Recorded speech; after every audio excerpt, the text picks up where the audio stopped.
The 1950s and 60s have been a time of quite revolutionary change in the maritime world. New cargo handling techniques, new types of ships, new and different port installations have all made themselves felt in what's basically a most conservative industry. How are these new developments affecting Irish ports? Ferry services to Ireland provide one obvious change for the better. Gone are the days when passengers embarked with the cattle from sheds congested with goods. The importance of creating a good image now seems obvious, for the tourist industry is booming. 750,000 visitors entered Ireland through the ports last year. Many brought their cars and caravans. There's an increasing demand for car ferries to cope with this tourist demand.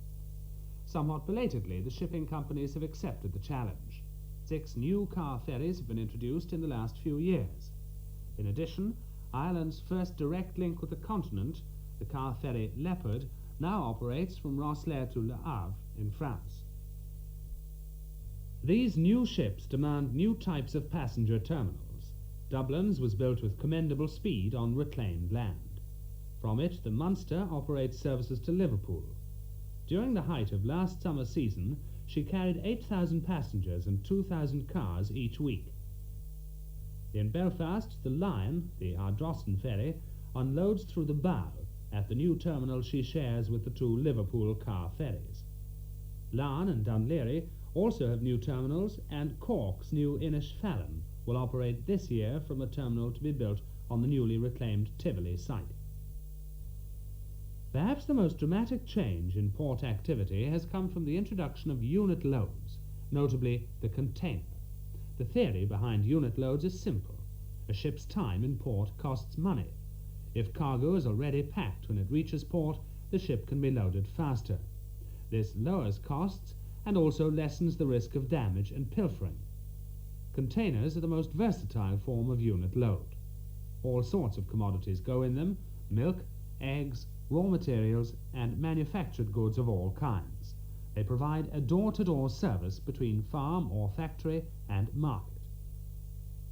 The Irish Sea shipping companies and the large ports were slow to take advantage of unit loads in the early 1950s. It was left to Larne, a small privately owned port, to introduce them to Ireland. In 1947, Larne handled 147,000 tons of goods.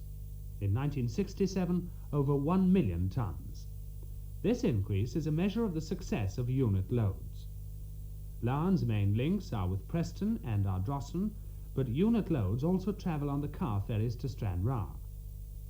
Belfast followed suit rather reluctantly, but is now making rapid progress with modern loading berths serving routes to England and Scotland. A new link to Holyhead in Wales is planned by British Railways. 30% of all the port's traffic is now handled in unit loads.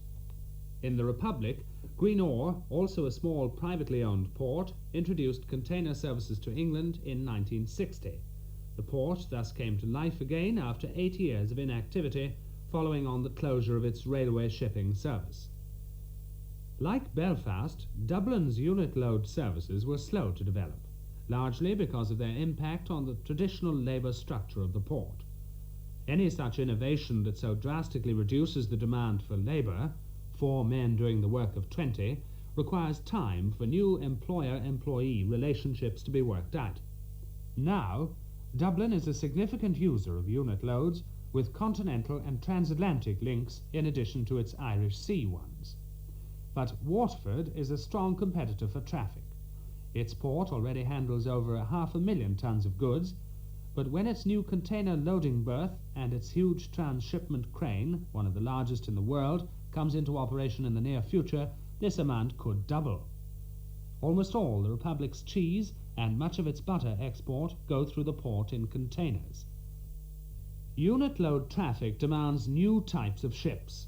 Loads may be driven aboard roll-on, roll-off ships. But the newer type of lift-on, lift-off ship can carry more containers and operate with fewer crew. Containers are stacked in special compartments or cells in the hold. Loading takes only a few hours.